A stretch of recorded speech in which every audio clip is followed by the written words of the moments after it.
Hello friends, welcome to Divya दृष्टि IAS classes. Divya दृष्टि IAS classes के यूट्यूब चैनल में आपका स्वागत है। मैं यतीश लेकर आ गया हूं आपका favourite show, current affair show. चलिए सेशन स्टार्ट करते हैं। सेशन स्टार्ट करने से पहले आज का मोटिवेशन, फिर आज के जो कल तक की सुर्खियों से खबर बनी है उन पर अपन डिस्कस करेंगे। चलिए पहले आज का मोटिवेशन देखिए। You won't fail unless you won't fail unless and until you stop trying। मतलब आप जब तक हारते नहीं है, जब तक आप रुकते नहीं है। जिस दिन आप रुक जाते हैं, मान लीजिए उस दिन आपकी हार हो गई। और जो परिश्रम करता है वो तो कभी हारता ही नहीं है, क्योंकि वो अपने प्रयास में लगा हुआ, वो एक प्रोसेस में है और आज नहीं तो कल उसको अपना लक्ष्य मिल ही जाएगा। ठीक है, तो कभी आपको छोड़ना नहीं है जब तक आप अपने लक्ष्य को पाएंगे नहीं, जब तक फोड़ेंगे नहीं, जब तक छोड़ेंगे नहीं। ठीक है, चलिए आज का पहला क्वेश्चन देखिए, फिर अपन इसको डिटेल में डिस्कस करते हैं। इंपॉर्टेंट क्वेश्चन है, बहुत मोस्ट इंपॉर्टेंट क्वेश्चन है ये। World first bitcoin city is establish in which country. ठीक है, आप जानते होंगे कि आजकल हाल ही में बिटकॉइन वगैरह जितनी भी डिजिटल करेंसी है बहुत ज्यादा न्यूज में है। ठीक है, अब जो केंद्र सरकार है वो भी इनके ऊपर एक कोई कानून लाने वाली है, तो उसी को देखते हुए किसी देश ने अपनी एक सिटी को बिटकॉइन सिटी घोषित कर दिया। तो वो कौन सा देश है? हिंदी में देखिए, विश्व का पहला बिटकॉइन शहर किस देश में स्थापित किया गया? आपका ऑप्शन ए है नॉर्वे, बी एल सल्वाडोर, सी चिली या डी हंगरी। ठीक है, तो इसका करेक्ट आंसर देखिए, इसका करेक्ट आंसर है एल सल्वाडोर। ठीक है, आप जानते होंगे जो नॉर्थ अमेरिका और साउथ अमेरिका के बीच में एक कंट्री है जिसे बोला जाता है एल सल्वाडोर। तो उसने हाल ही में अपने एक शहर को बोल दिया है कि ये बिटकॉइन शहर है, मतलब यहाँ पे जो भी ट्रांजेक्शन होंगे वो काय में होंगे, बिटकॉइन में ही होंगे। ठीक है, तो ये देखिए El Salvador aim to build world first bitcoin city. ठीक है, बहुत इंपॉर्टेंट है। आप ये देखो, ये है नॉर्थ अमेरिका। ठीक है, जिसे अपन नॉर्थ अमेरिका, दक्षिणी अमेरिका द्वीप है, और ये आपका साउथ अमेरिका। इसके बीच में आपको एक कंट्री दिख रही होगी, जो कौन सी? El Salvador. ठीक है, तो ये बड़े में देखिए एल सल्वाडोर है ये। ठीक है, तो इसके बारे में इसकी देखिए कैपिटल क्या है? सान सल्वाडोर। ठीक है, तो इसके प्रेसिडेंट नायब बुल के अभी इसके प्रेजेंट में प्रेसिडेंट है। और इंपॉर्टेंट ये है कि वर्ल्ड की पहली सिटी कोई बनने वाली है जो किससे रिलेटेड है? बिटकॉइन से। ठीक है, आप जानते होंगे कि बिटकॉइन एक डिजिटल करेंसी है जिसके फाउंडर सतोशी नाकामोटो। ठीक है, तो उसके फाउंडर कौन है? Satoshi Nakamoto. उन्हीं के द्वारा ये बिटकॉइन लाया गया था। और आजकल तो बहुत सारी डिजिटल करेंसी है जो मार्केट में चल रही है, जैसे आपने बिटकॉइन देखा होगा, डॉज कॉइन देखा होगा, इथेरियम देखा होगा। ऐसे बहुत सारी हैं जो कि बहुत ज्यादा मार्केट में चल रही हैं। क्लियर? और जो शीतकालीन सत्र होने वाला है भारत सरकार के संसद का, उसमें हो सकता है कि बिटकॉइन के ऊपर कोई कानून भी आ जाए भारत में। ठीक है, तो काफी ज्यादा इंपॉर्टेंट है आपके लिए। सेकंड क्वेश्चन देखिए, सेकंड भी बहुत इंपॉर्टेंट है, खासकर जो एमपी एग्जाम से रिलेटेड एग्जाम्स के लिए बहुत ज्यादा इंपॉर्टेंट है। What is the new name of Patal Pani railway station of MP? ठीक है, हाल ही में आप जानते होंगे एक पाताल पानी वाटरफॉल है, तो उसके नाम पे एक रेलवे स्टेशन था, उसका नाम चेंज कर दिया। तो पाताल पानी रेलवे स्टेशन का नया नाम क्या रख दिया गया? आपको ये बताना है। हिंदी में देखिए, एमपी के पाताल पानी रेलवे स्टेशन का नया नाम क्या है? आपका option A Indore smart city, B है न्यू पाताल पानी, सी तात्या मामा या डी रानी दुर्गावती। ठीक है, तो इसका करेक्ट आंसर देखिए, इसका करेक्ट आंसर है तात्या मामा। ठीक है, आप जानते होंगे तात्या भील जो है एक जो अपने जनजाति हैं उनके बहुत बड़े लीडर हैं जिन्हें तात्या भील बोला जाता है। ठीक है, तो उन्हीं के नाम पे तात्या मामा नाम से जो पाताल पानी रेलवे स्टेशन है आपका इंदौर में, उसका नाम परिवर्तित कर दिया गया। ठीक है, तो ये देखिए, Patal Pani railway station in Indore to be named after the tribal icon Tatya Bhil. ठीक है, तात्या भील के ऊपर इनका नाम रख दिया, जो मध्य प्रदेश के honourable chief minister of Madhya Pradesh है शिवराज सिंह चौहान द्वारा, उनके द्वारा ये अनाउंसमेंट किया। ठीक है, तो पाताल पानी के बारे में आप देख लीजिए, एक वाटरफॉल है जो कि महो तहसील इंदौर में लोकेटेड है। ठीक है, सबसे ज्यादा इंपॉर्टेंट है इसकी हाइट कितनी है? इसकी हाइट 90 मीटर इसकी हाइट है। क्लियर? तो ये आपके लिए इंपॉर्टेंट हो जाता है। ठीक है,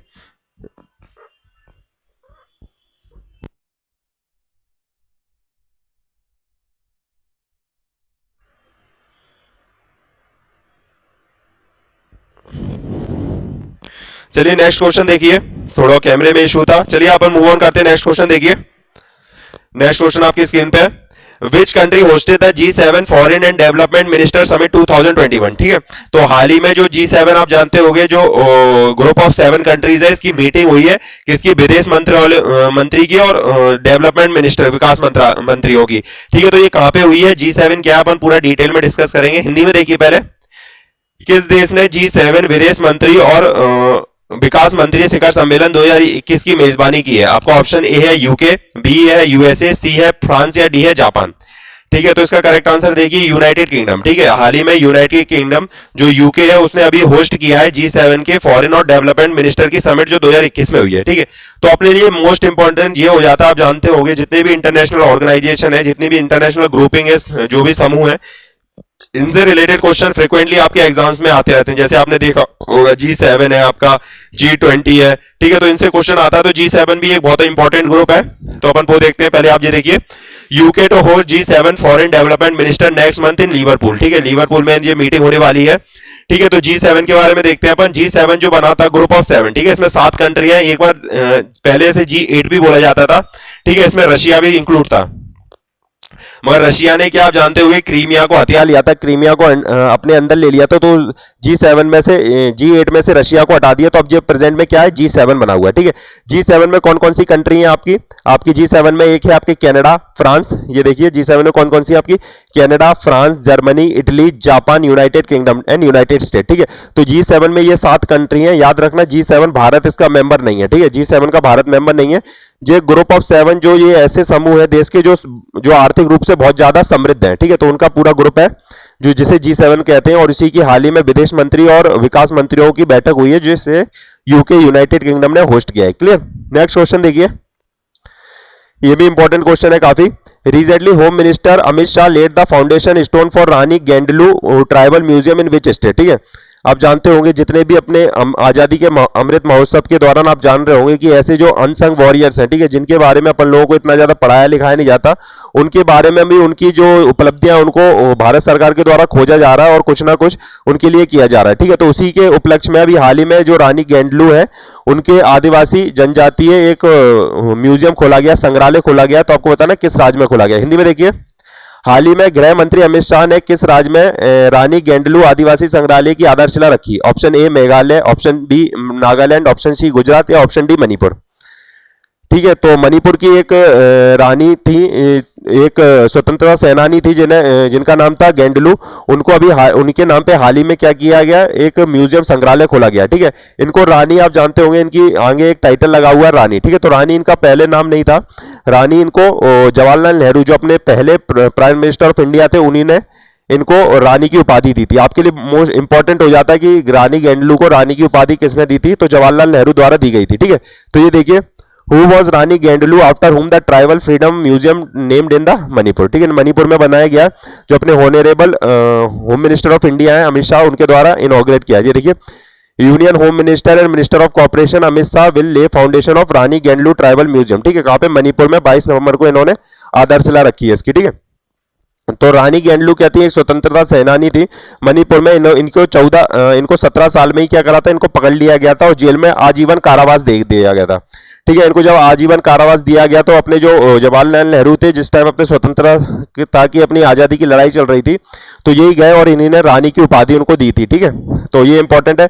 और याद रखना भारत सरकार के द्वारा इनके ऊपर डाक टिकट भी लाया गया है। और भारत की एक नेवी की एक युद्धपोत है INS, जिसे INS रानी गेंडलू भी बोला जाता है, ठीक है। तो इनके नाम पे भारतीय नेवी का एक युद्धपोत का भी नाम रखा गया है। क्लियर। नेक्स्ट क्वेश्चन देखिए, Which country has been removed from the list of countries of special concern by the United States, ठीक है। जो आप जानते होंगे कि यूनाइटेड स्टेट कई जो अपनी संयुक्त राज्य अमेरिका है ये कई रिपोर्ट निकालता रहता है, तो उसने विशेष चिंता वाले देशों की सूची में से एक देश को हटा लिया और इसके कारण बहुत ज्यादा विवाद हुआ है। तो कौन से देश को इनने जो विशेष चिंता वाली सूची में से हटाया है? हिंदी में देखिए, संयुक्त राज्य अमेरिका द्वारा किस देश को विशेष चिंता वाले देशों की सूची में से हटा दिया गया? Option A Hungary, B UK, C Nigeria या डी फ्रांस, ठीक है। तो इसका करेक्ट आंसर देखिए, करेक्ट आंसर है इसका नाइजीरिया, ठीक है। हाल ही में आप जानते होंगे एक अफ्रीकन कंट्री है नाइजीरिया, वहां पे क्या धार्मिक स्वतंत्रता बहुत कम थी, ठीक है। जैसे आप ये यूएसए एक रिपोर्ट रिलीज करता है जिसमें देखा जाता है कि वर्ल्ड में जो धर्म के हिसाब से कितनी ज्यादा स्वतंत्रता है। तो स्वतंत्रता देखते हुए अभी पिछले साल 2020 में क्या था, जो नाइजीरिया थी इसको काफी ज्यादा चिंता के श्रेणी में रखा गया था। मगर हाल ही में क्या हुआ, यूएस के जो सेक्रेटरी ऑफ स्टेट्स हैं वो कहाँ की विजिट पे? नाइजीरिया की। तो उन्होंने उसी से पहले इनको लिस्ट में से निकाल दिया, जिसकी वजह से काफी ज्यादा विवाद हो रहा है। ये देखिए, USA issue religious freedom concern list remove Nigeria country, ठीक है। 110 कंट्रियों की इसने ऐसी लिस्ट निकाली है जिसमें से इसने बहुत सारे देशों को तो क्या रखा है इसमें लिस्ट में रखा है और कई को लिस्ट में से निकाल दिया है, ठीक है। इंडिया को रखा है कि इंडिया में काफी पर्याप्त मात्रा में फ्रीडम आपके लिए अवेलेबल है। कहां पे? इंडिया में, ठीक है। पाकिस्तान को कंसर्न लिस्ट में रखा है कि पाकिस्तान में रिलीजन के लिए बहुत ज्यादा रिस्ट्रिक्शन है। क्लियर। तो ये है सब है। चलिए नेक्स्ट क्वेश्चन देखते हैं, नेक्स्ट मूव ऑन करते हैं। नेक्स्ट क्वेश्चन देखिए, इंपॉर्टेंट क्वेश्चन है, who has invited a international summit on democracy, ठीक है। हाल ही में आपको बताना है कि किस देश ने लोकतंत्र के ऊपर एक समिट को इनॉग्रेशन किया, मतलब बुलाई है, पहली बार हो रहा है, तो इंपॉर्टेंट है आपके लिए।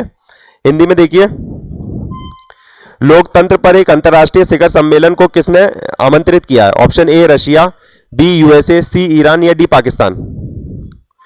ठीक है, तो चलिए अपन इसका डायरेक्ट करेक्ट आंसर देखते हैं, फिर अपन देखते हैं कि ये कैसी समिति है और किस किस को इसमें आमंत्रित किया है और किस किस को इसमें से हटा दिया गया है। ठीक है, तो इसका करेक्ट आंसर देखिए यूएसए। ठीक है, यूएसए ने अभी हाल ही में दुनिया में जितने भी लोकतांत्रिक देश थे उनसे आग्रह किया है कि आइए अपन सब लोग विचार विमर्श करते हैं, सब लोग साथ में बैठते हैं और देखते हैं कि दुनिया में जो लोकतंत्र है इसकी स्थापना कैसे की जाए।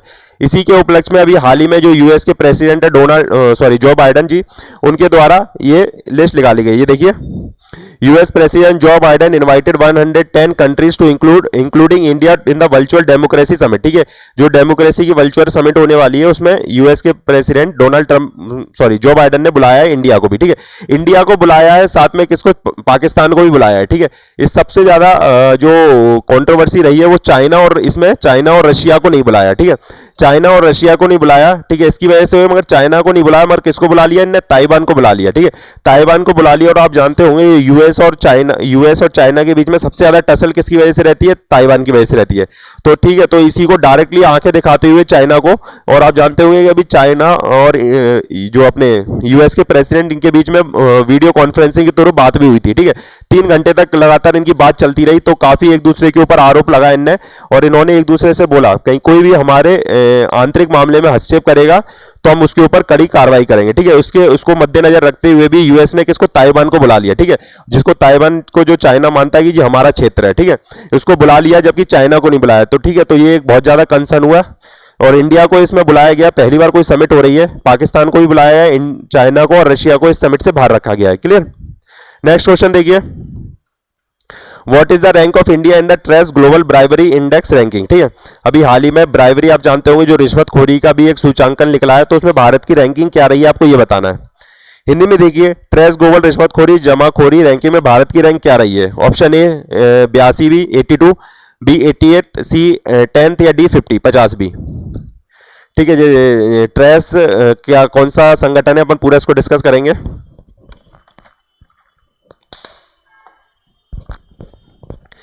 इसका करेक्ट आंसर देखिए, करेक्ट आंसर इसका 82। ठीक है, हाल ही में जो ब्राइवरी इंडेक्स जो रिश्वतखोरी का रैंकिंग लिखी है उसमें भारत की पोजीशन काफी बेकार रही है और 82 पोजीशन पे आया है। ठीक है, तो इंडिया जो लोअर कंट्रीज है उनकी रैंकिंग में आया, मतलब इंडिया में जो ब्राइवरी है, जो रिश्वत दी जाती है, काफी बड़े लेवल पे दी जाती है। ठीक है, तो ये देखिए India stand at 82nd in the global bribery risk index. ठीक है, काफी ज्यादा 5 स्पोर्ट डिप हो गया। ठीक है, मतलब पहले जो इतनी इसकी रैंकिंग थी उससे 5 अंक जिस स्लिप हो गया, मतलब जितनी पहले इसकी जो रिश्वतखोरी में अंक थे उससे भी नीचे आ गया, मतलब जमाखोरी इसमें बढ़ती जा रही है। देखिए, पहले इसकी 77 थी, अब कितनी हो गई? 82 हो गई है इंडिया की। ठीक है, तो इंडिया नीचे आता जा रहा है। जो किसके द्वारा ये लॉन्च की गई? एक एनजीओ है ट्रेस, उसके द्वारा इसको लॉन्च किया गया। ठीक है, तो ये दुनिया भर में देखता है कि दुनिया भर में जो भी जमाखोरी है, जो भी घूसखोरी है, वो कितनी चल रही है, जिसमें इंडिया की रैंकिंग 82 आई है। क्लियर? तो काफी कंसर्न कैटेगरी में आया इंडिया, मतलब यहाँ पे इंडिया में काफी ज्यादा जमाखोरी है। क्वेश्चन देखिए, स्पोर्ट्स से रिलेटेड है, who won the Syed Mushtaq Ali trophy 2021। ठीक है, हाल ही में आप जानते होंगे सैयद मुश्ताक अली ट्रॉफी हुई है, जो किस खेल से संबंधित है? स्पोर्ट रिलेटेड क्वेश्चन आपके एग्जाम्स में आते रहते हैं। तो हाल ही में ये सैयद मुश्ताक अली ट्रॉफी किसने जीता है? ठीक है, हिंदी में देखिए, सैयद मुश्ताक अली ट्रॉफी 2021 किसने जीती? Option A Madhya Pradesh, option B Andhra Pradesh, option C Maharashtra या ऑप्शन डी तमिलनाडु। चलिए इसका करेक्ट आंसर देखते हैं अपन। इसका करेक्ट आंसर है तमिलनाडु। हाल ही में सैयद मुश्ताक अली ट्रॉफी जो क्रिकेट से रिलेटेड है, उसको किसने जीत लिया? तमिलनाडु ने जीत लिया। ठीक है, इंडिया की डोमेस्टिक क्रिकेट होता है, ठीक है, उसको तमिलनाडु के द्वारा जीत लिया गया है। ये देखिए Syed Mushtaq Ali trophy 2021 Tamil Nadu beat Karnataka by 4 wicket. ठीक है, 4 विकेट से कर्नाटक को हरा के इन्होंने ट्रॉफी जीत ली है। ठीक है, सैयद मुश्ताक अली ट्रॉफी के बारे में अपन थोड़ा डिस्कस कर लेते हैं। ठीक है, तो इसमें पूरी 38 टीमें इसमें पार्ट लेती है, और सबसे पहले 2006 और 2007 में इसका फर्स्ट एडिशन पहली बार इसको खेला गया था। ठीक है, तो याद रखना इसको, स्पोर्ट्स से क्रिकेट से ये एसोसिएटेड है। चलिए नेक्स्ट क्वेश्चन देखिए, नेक्स्ट क्वेश्चन फिर अपन इसको डिस्कस करेंगे डिटेल में। Which district of India has been declare as the best maritime district of the country. ठीक है, देश की सबसे अच्छी जो मारटाइम डिस्ट्रिक्ट है वो कौन सी बनी है। ठीक है, हिंदी में देखिए फिर अपन इसको डिस्कस करते हैं। भारत की किस जिले को देश का सबसे समुद्री जिला घोषित किया है। ए मणिपुर, सी रामगढ़, सी बालासोर या डी ललितपुर। ठीक है, समुद्री जिला कौन सा सबसे अच्छा है भारत में, इसको घोषित किया गया। मतलब यहाँ पे जो फिशरीज होती है, जो मत्स्य पालन होता है, ये काफी अच्छा होता है, इसलिए इसको भारत का सबसे अच्छा फिशरी मारटाइम शहर बोला गया है। ठीक है, तो इसका करेक्ट आंसर देखिए, इसका करेक्ट आंसर है बालासोर। ठीक है, उड़ीसा का एक शहर है बालासोर, उसको ये हाल ही में आप जानते होंगे, अभी हाल ही में अपन ने नेशनल फिशरी डे बनाया है। ठीक है, अपन ने जो मत्स्य दिवस बनाया है, तो उसी के उपलक्ष्य में बताया गया कि भारत का जो बालासोर है, ये भारत उड़ीसा में जो बालासोर है, ये भारत का सबसे अच्छा फिशरीज वो है। ठीक है, ये देखिए Balasore best maritime district country. ठीक है, कहाँ का है ये, उड़ीसा का। ठीक है, उड़ीसा का जो बालासोर डिस्ट्रिक्ट है, ये भारत का सबसे बढ़िया मारटाइम वो है। ठीक है, हर साल 21 ठीक है, हर साल 21 नवंबर को क्या मनाया जाता है, वर्ल्ड फिशरीज डे। ठीक है, 21 नवंबर को वर्ल्ड फिशरी डे मनाया जाता है, तो उसी दिन ठीक है मत्स्य पालन दिवस मनाया जाता है हर 21 दिसंबर को। तो उसी के उपलक्ष्य में इसको बालासोर को घोषित किया है कि ये भारत का सबसे अच्छा मारटाइम शहर है। क्लियर। नेक्स्ट क्वेश्चन देखिए, Who has been appointed as a permanent CEO of ICC। ठीक है, अभी आप जानते हुए कि ICC में काफी ज्यादा बोर आता और इसका कोई भी परमानेंट सीईओ नहीं था, तो हाल ही में इसका परमानेंट सीईओ नियुक्त कर दिया गया। तो आपको बताना है कि इसके परमानेंट सीईओ किसको नियुक्त किया गया है। हिंदी में देखिए पर अपन इसको डिस्कस करते हैं। हाल ही में आईसीसी के स्थायी सीईओ के रूप में किसे नियुक्त किया गया है। ऑप्शन देखिए, ए Anil Kumble, B जैफ लैरांडांसी, C David Miller या डी सचिन तेंदुलकर। ठीक है, तो हाल ही में किसको बनाया गया। ठीक है, तो इसका करेक्ट आंसर देखिए, इसका करेक्ट आंसर है बी। ठीक है, जॉफ लैरांडेंसी को हाल ही में क्या बना दिया, आईसीसी का परमानेंट सीईओ बना दिया। अभी क्या हाल ही में जो आईसीसी में काफी ज्यादा टसल चल रहा था और कोई भी इसका परमानेंट सीईओ नहीं था। ठीक है, चीफ एग्जीक्यूटिव ऑफिसर जो होता है वो आईसीसी का कोई भी नहीं था, तो अब हाल ही में इनको नियुक्त कर दिया गया है। ये देखिए, Geoff Allardice appointed as the permanent chief executive of ICC. ठीक है, आईसीसी का इसको बना दिया। थोड़ा आईसीसी के बारे में अपन डिस्कस कर लेते हैं। 1909 में इसको बनाया गया था। ठीक है, 1909 में इसको बनाया गया था आईसीसी को। ठीक है, वर्ल्ड में जितना भी क्रिकेट होता है, वर्ल्ड लेवल पे पूरा क्रिकेट को रेगुलेट कौन करता है, आईसीसी, इंटरनेशनल क्रिकेट काउंसिल।